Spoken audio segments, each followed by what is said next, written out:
When my family threw me a graduation celebration, I felt a surge of joy. When I opened the cake box, it read, "Congratulations, loser." My parents laughed like it was a harmless prank. I didn't. Before I got up, I took a moment to gather my things and prepare to leave. For the first time, I sensed my parents' pride in me, but then, 3 weeks later, they called in a panic. The banner hanging in the main room read, "Congratulations, Ethan." People from all around, family, neighbors, and even a few of my dad's coworkers were there. Food was present too, real sustenance. This wasn't merely takeout pizza carelessly thrown onto the table. For the first time, they surprised me with a gesture of kindness. It hadn't been for any reason. For Logan, I waited patiently, letting the tension build, each moment a step closer to the reckoning I had in mind. Absolutely. They hosted an extravagant party, gathered all his friends, and gifted him a shiny new laptop to celebrate his college acceptance. They never raised their voices when he stumbled a year later, treating him as if he had committed no offense at all. But when it came to me, they remained silent. Silence. Silence reigns, and the celebrations fade away. I had always been in control, never needing the spotlight. Each time I reached a milestone, their words echoed in my mind. Yet here I stood, in a home that was carefully arranged just for me. My mother wrapped her arms around me, her smile appearing sincere. "I'm so proud of you, honey," she said softly, her voice warm and affectionate. "The subject matters deeply." I paused. I couldn't think of anything to say. For so long, I buried the feeling of never measuring up to their expectations. Maybe this was the moment when things would change. Maybe, just maybe, I had finally done something worthy of their pride. My father chuckled, offering a light pat on my back. "So, I'm the first one in the family to graduate from college, huh? Examine who you are." I smiled slowly. For the first time in my life, I let myself believe. They could have seen me now. Maybe I had finally become something deeper than just a fleeting thought. I watched my brother in the corner, absorbed in his phone, seemingly oblivious to the world around him. Ordinary. It didn't really bother me, not at all. This is not the right moment. Today was mine. Someone placed a drink in my hand. I raised my glass for a toast. They shook my hand, smiled, congratulated me, and asked about my plans. I felt a surge of joy. They finally brought out the cake. It was grand and lavish, the kind you plan for in advance from an authentic bakery. My mother smiled, bringing it in and setting it down before me. My father glanced at it, a smile creeping across his face. "Go ahead and take a look." With a sense of ease, a smile on my face, and trust in the air, I leaned in closer. I took my time with the words that followed. "Nice job, you fool." It struck me like a blow to the abdomen, causing my stomach to plummet. I paused, uncertainty creeping in. I can't believe this happened. Then I heard the laughter. My dad started with a chuckle, then erupted into laughter, as if he had just witnessed the funniest moment of his life. My mom laughed, trying to conceal it behind her palm, as if it wasn't as terrible as it truly was. Logan hunched over, clutching his stomach, wheezing, on the brink of death. My dad looked at me and said, "Oh, come on, it's just a joke." Logan smiled slowly. "Don't act so shocked, Ethan. It's quite amusing, really." I felt like a fool, utterly, irreversibly so, of course. This was never real, not really. They never had any pride in me, that much was clear. Why would they be? Why would they change? I scanned the room slowly. Some people shared uneasy looks, but silence hung in the air. No one stood up for me. There was no one who stood up for me. I struggled to keep my composure, swallowing back the nausea rising in my throat. I was merely a punchline waiting to unfold. To them, I was merely a joke. A quiet resolve took root inside me. Their expectations of my anger were far from reality. It wasn't sadness either. There was a sense of clarity and a sharper edge. I lifted the glass slowly, my grip steady and deliberate. All eyes were on me, the silence in the room thickening as anticipation hung in the air. I smiled knowingly. I addressed my loved ones. I spoke with a calm, steady tone. "You have always been exactly who I thought you were." The laughter faded away. I continued, acknowledging the cake and decorations. to this party. It required immense effort and thoughtful planning. I'll never forget that moment. A heavy silence lingered. My mother fidgeted, tension hanging in the air. My father's smile faltered. I lifted my glass slightly, a quiet toast to what lies ahead. After all this time, I've come to understand how to reciprocate your kindness. Silence hung in the air. I held their gaze a moment longer, letting the tension thicken and the discomfort settle deep within them. I drained my drink in one go, set the glass down softly, and turned to the door. I hoisted my backpack onto my shoulder, feeling the weight of it settle in. I glanced back one final time before I walked away. Logan was watching me, his smile faltering slightly. My father cleared his throat, a subtle prelude to what was to come. "Ethan, could you please lower the volume a little? It's just a—" I smiled faintly. "In time, you'll come to know the truth. There's just one last detail I need to mention." I stepped through the door, leaving it all behind. Keep your voice down. No outbursts, stay strong, but silence still enveloped everything. As I left, a thick silence trailed behind me. I sensed the doubt creeping in, even without witnessing their faces. They tried to brush it off, convincing themselves that I was just being too sensitive. I thought I could move on from it, I would come back. They had no idea what was coming for them. Yet they would. In time they would understand. They never intended for me to be their son. Logan existed. From our earliest days, his presence was evident. He could do no wrong. My parents adored him. He was their cherished and favored one. He was the one they coddled, protected, and stood up for. No matter how badly he faltered, he was always granted another chance, time and again. What about me? They tolerated me. I once found myself lost in doubt. Why did he deserve so much more than I did? What did he possess that I lacked? I invest my heart and soul in everything I do. I maintained solid grades. I stayed clear of trouble. I did everything right. Still, they turned me away. It started small. As I walked through the door, my small award in hand, a sense of anticipation filled me. I waited for them to acknowledge my achievement, hoping for even a word of recognition. On that very day, I put pen to paper, letting my thoughts spill out in a hurried scrawl. My mother admired it, displayed it on the refrigerator, and called him her little artist. He had genuine talent, my dad said, running his fingers through his hair. I extended my certificate, a quiet thrill coursing through me. My father glanced at it briefly, his expression flat and indifferent. "Typo? That's not a real power." My mother's smile was distant, almost as if she were somewhere else entirely. "That's sweet, darling. But please, keep your pride in check." I wasn't bragging.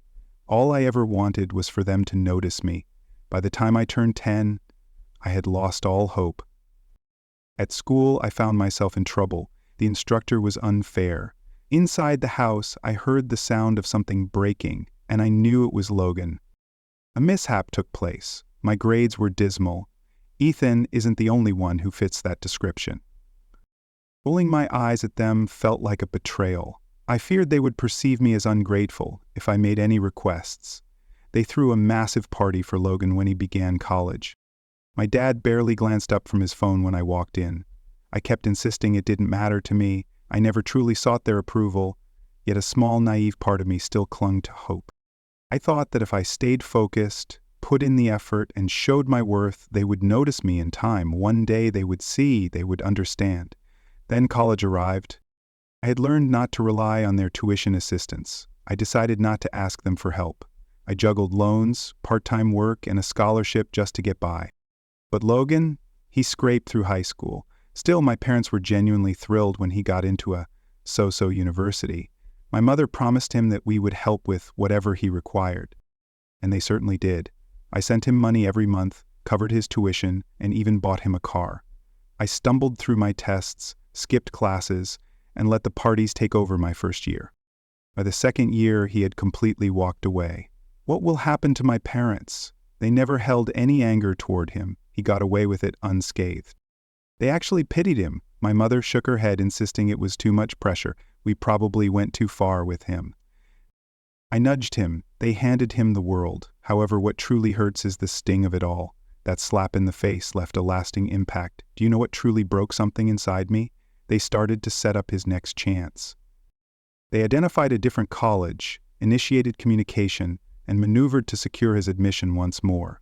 They promised him that this time would be different. They promised to take care of him, to meet his needs, and to arrange for a flat close to the university. I received word that I would be co-signing his lease. It seemed like it was just expected. I felt it was my responsibility to make sure Logan had a place to stay while he got another chance.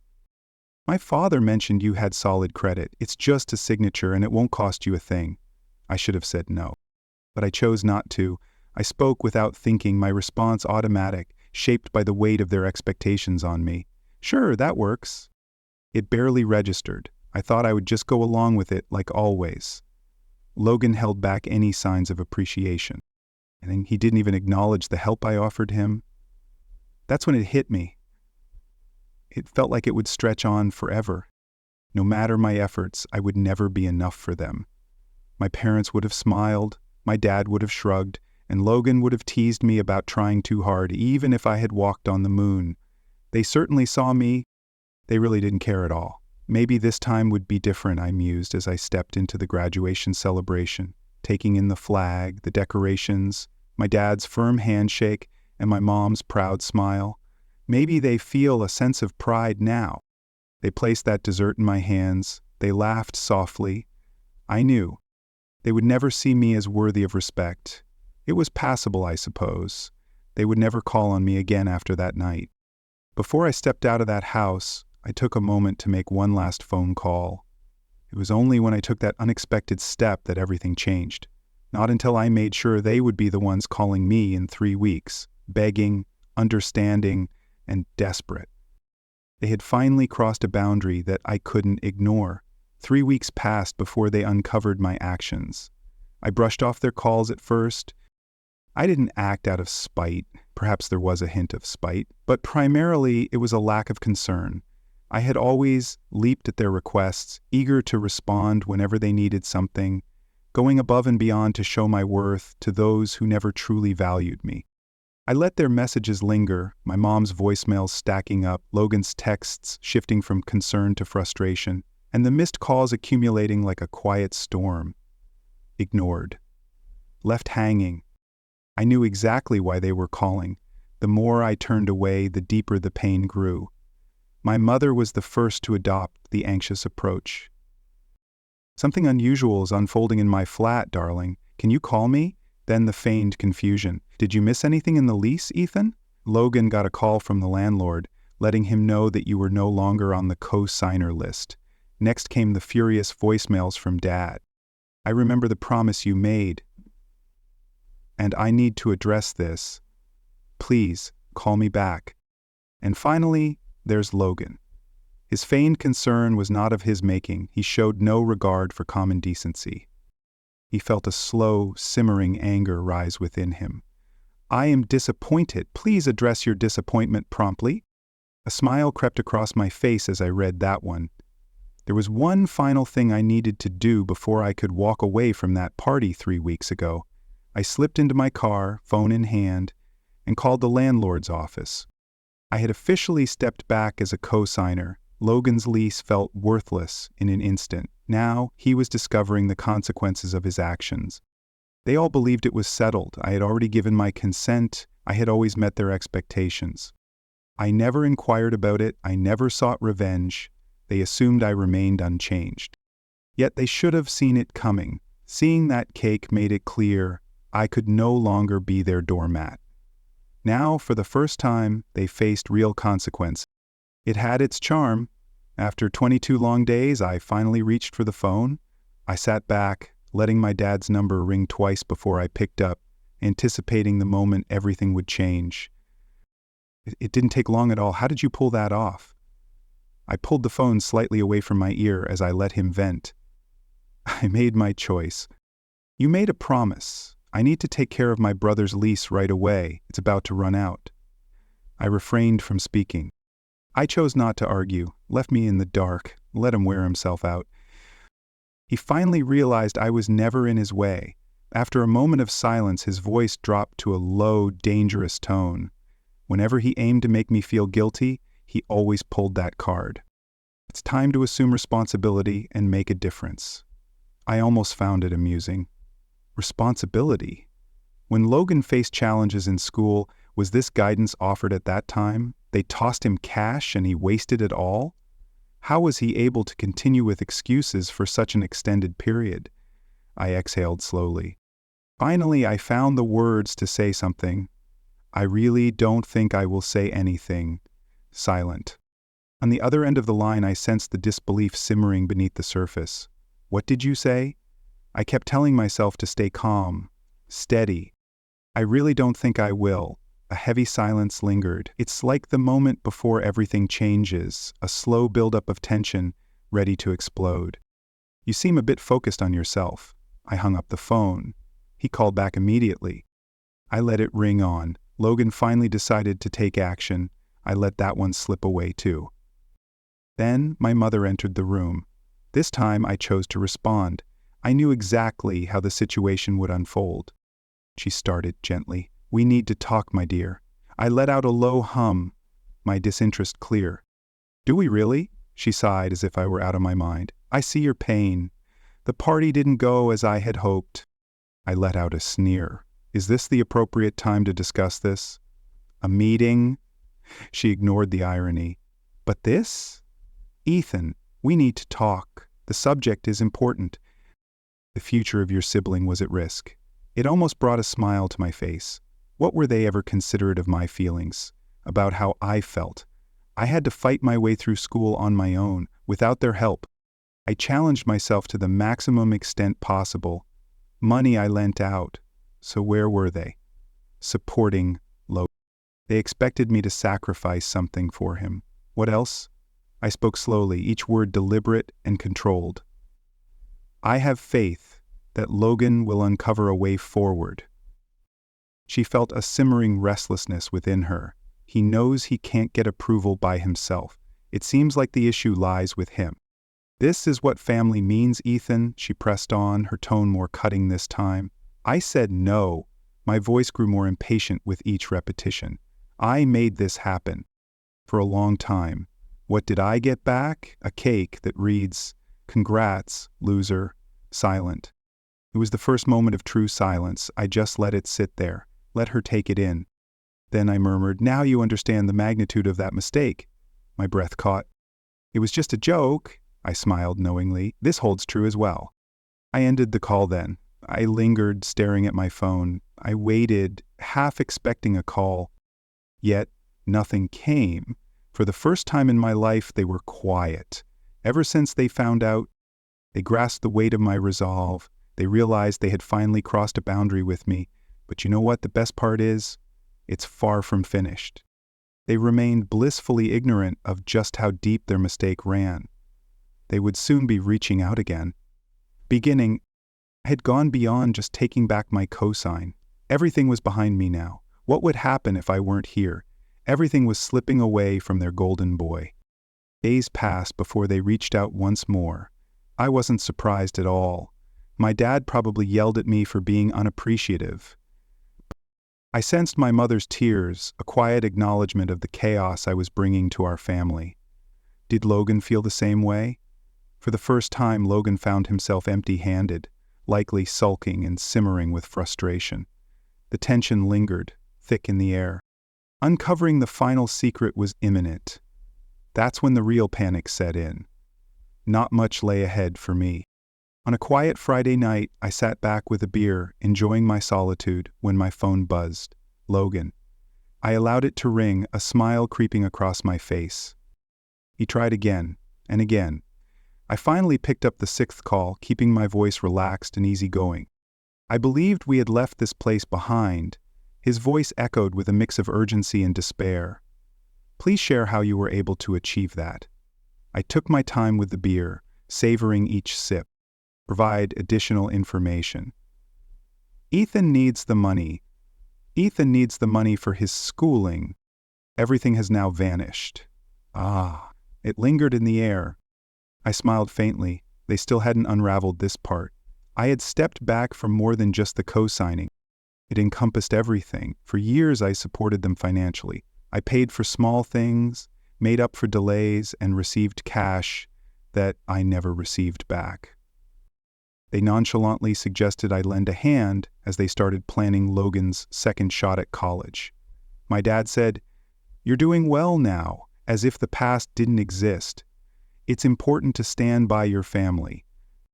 I hadn't agreed, yet they thought I would. They always assumed I would conform. I made a decision that surprised everyone I stepped in, absolutely. I never paid the tuition deposit they demanded from me. It never happened. What happened to the payments I used to make on their behalf? Adrift. The quiet cushion of wealth I had unknowingly given them vanished. And now the moment has arrived. They were about to meet their end. Logan's lease was void, and with it, his sense of security disappeared too. My opportunity to return to school was rapidly diminishing. He was nothing without my credit, my money, or my help. And I, for the first time, a sense of weightlessness enveloped me. "You just don't understand, Ethan." Logan's voice pierced through my thoughts, relentless and loud. I received a call from the school. They claimed the money never went through. I can't cover it all. I can feel my grip slipping away. I let out a soft hum. Oh no. That's just terrible. Silent, then his voice cut through the air. "Set things straight." I found that amusing, honestly. I can't help but laugh. His sense of entitlement was truly remarkable. Even after all that had happened, he still thought I owed him something. "Are you grave right now?" I shook my head and spoke. "You said you'd help," he shouted. I took care of the correction myself. "You really believed I would. There's a notable difference." He choked on his words. "My parents said." I cut him off. "Indeed, they certainly did. I'm not concerned about my parents' opinions." A heavy silence lingered. Then he shifted his approach, speaking softly. "This is it for me, Ethan. This is my last chance." It lingered in the air, the anguish. He came to the realization that his situation was truly precarious. I softened my tone and settled into my seat. "Absolutely." "I know." He took a sip. "So it begins." "So it begins." "Stretch out the word," I murmured. "A solution will reveal itself in time." My dad had warned me that he would run out of my education funds. Whenever I found myself in need, that was their constant refrain. When I faced difficulties, I struggled to persevere in their absence, and now the moment has arrived. They could taste it too. Logan has reached his limit. "You're nothing but a bitter fool. You're doing this to make me suffer." "No," I replied, my voice smooth and deliberate. "I've come to understand how to respond to you in kind, and that's precisely why I'm taking this step." I pondered that for a while. I ended the call then. It happened the next day, just as I had anticipated. Before I could greet her, tears had already begun to stream down her face. She took a deep breath. Ethan said, "We need to talk." I exhaled slowly. "Absolutely not." With tears welling up, she said, "Logan's about to lose his place. You just don't get it." "I understand completely." She took a deep breath. "We're all suffering for a foolish joke." A slow smile crept across my face. "Not this time, Mother. I'm finally giving you a dose of your medicine." She softly gasped, as if the words had resonated deeply within her. It hit me then. She wasn't just calling for Logan. Moreover, she was reaching out for her own sake. They struggled without my support. Did I hide away all those details? Every moment I unwittingly aided them? They were starting to feel the impact of my absence. She wanted your forgiveness. "We're connected." I let out a soft chuckle. "It's amusing. Those words only come out when desperation sets in." She took a moment. "Just listen, Ethan." Her voice now carried the weight of it. This was the true fear she felt. Logan's second chance at school wasn't the only one that slipped away. Everything about their lives changed the moment I walked away. I had no plans of going back. I had finally reached my limits with them. I remained silent for a moment longer. At last, I found my voice. With a steady resolve, I declared, "I owe you nothing. Enough is enough." That was the final call I would ever make. From that moment on, I cut off all communication with them. They certainly made their attempts. Months dragged on, filled with guilt trips, insincere apologies, and pleas for one last favor. However, I made a firm decision. For the first time in my life, I put myself first. Logan stayed away from school. He missed his chance when the deadline for the deposit slipped away. My parents had poured everything into trying to save him, leaving us with no backup plan. They just couldn't gather the money fast enough. A cousin confided in me about being sent back home trapped within the walls of our parents' house. The story of a grown adult, once in college, now without a degree, a job, or any hope for what lies ahead, resonated deeply. It was truly poetic. For years, they've looked down on me. The one they overlooked. I was the one they ridiculed. Now, it was my turn to walk away. They abandoned us.